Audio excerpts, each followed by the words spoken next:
வணக்கம். நான் பார்த்தேன் சமைத்தேன் அன்னபூர்ணி. இந்த வீடியோவில் உகாதிக்கு என்னெல்லாம் பண்ணினேன் அப்படிங்கிறத தான் காமிச்சிருக்கேன்.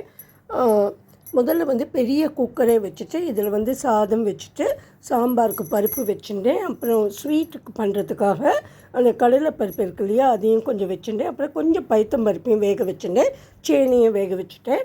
நம்ம நேற்று ராத்திரி காயெல்லாம் கட் பண்ணி வச்சுட்டு இருந்தேன். இங்கே கத்திரிக்காய், வெண்டைக்காய், கொஞ்சம் கேப்சிகம், அப்புறம் ஒரு 4-5 பூசணிக்காய். இதை முதல்ல எண்ணெயை விட்டு நல்லா கடுகு தாளிச்சிட்டு இதை வறுத்துட்டு அதுக்கப்புறம் புளித்தண்ணியை கொதிக்க வச்சுட்டு அதில் மஞ்சப்பொடி உப்பு போட்டு கொடுத்துட்டேன். நல்லா தளிச்சுட்டு அப்புறம் அதில் 2 ஸ்பூன் சாம்பார் பொடியும் போட்டு கொடுத்தேன், பெருங்காயமும் போட்டு கொடுத்துட்டேன். 1 கப்பு நல்லா வேக வச்சு தோரம் பருப்பையும் போட்டு சாம்பார் ரெடி ஆகிட்டு, இது சேனையும் நல்லா வேக வச்சுட்டேன்.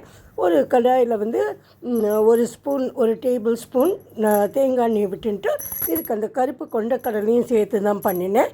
அதாவது முதல்ல கொஞ்சம் பைத்தம்பருப்பும் எடுத்து வச்சுட்டுருக்கேன். இது எல்லாத்தையும் ஒன்றா போட்டு நல்லா இலக்கி கொடுத்துட்டு இதுக்கும் மஞ்சப்பொடி உப்பு எல்லாம் போட்டுட்டு கொஞ்சம் தேங்காயை நல்லா வறுத்து எடுத்துட்டு அதை மிக்சியில் வச்சு கொஞ்சம் 2-3 சேப்பு மிளகாயும் ஜீரகமும் வச்சு அரைச்சி இதுங்க கூட கொட்டி அதுக்கும் தாளிச்சிட்டேன்.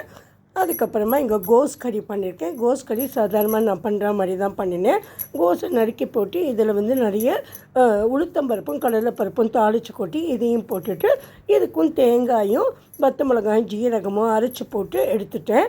நிறைய கருவேப்பிலையும் போட்டு கொடுத்தேன். கோஸ் கறியும் ரெடி ஆகிடுது. அடுத்ததாக நான் பண்ணினது ஹயக்ரீவா ஸ்வீட்டு தான் பண்ணினேன். அதுக்கு கடலைப்பருப்பை கொஞ்சம் ஒரு 1 ஹவர் ஊற வச்சுட்டு 2 விசில் வச்சு எடுத்துட்டேன். இது பார்த்தீங்கன்னா கொஞ்சம் பைத்தம்பருப்பும் அது கூட நான் போட்டுருக்கேன்.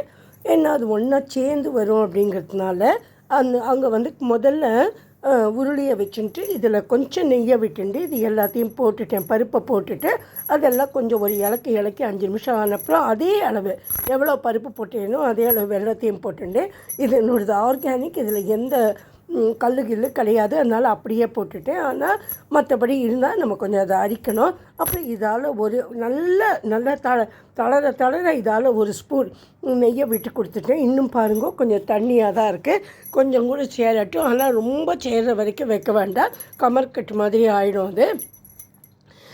இது கொஞ்சம் நாளைக்கு அப்புறம் இறுகிக்கும், உங்களுக்கே தெரியும் வெல்லம் போட்டால்.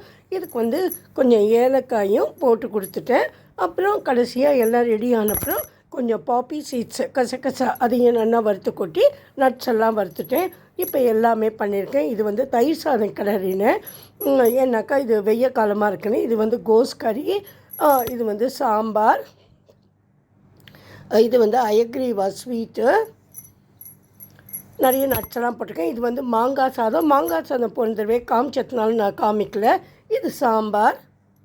இவ்வளவும் பண்ணிவிட்டு கடைசியில் எல்லோரும் சாப்பிட்றதுக்கு அங்கே போகணும் இங்கே போகணுன்னு சொல்லிட்டா என்ன பண்ணுறது, வடை பண்ணுறதுக்கு நேரம் இல்லை. இருந்த காயெல்லாம் போட்டு கடலை மாவும் அரிசி மாவும் போட்டு நல்லா கலந்து அதையும் எண்ணெயில் போட்டு அந்த வடை பண்ணலையேங்கிற ஒரு வரி வேண்டான்னு சொல்லி குறை இருக்கக்கூடாதுன்னு அதையும் பண்ணி எல்லாருக்கும் சாப்பாடு போட்டுட்டேன். இதெல்லாம் தான் நான் உகாதிக்கு பண்ணினேன். Hope you all will like this. If you like my video please subscribe to my channel. உங்களோட எல்லாரோட வீடியோவும் நான் இன்றைக்கி பார்க்குறேன்.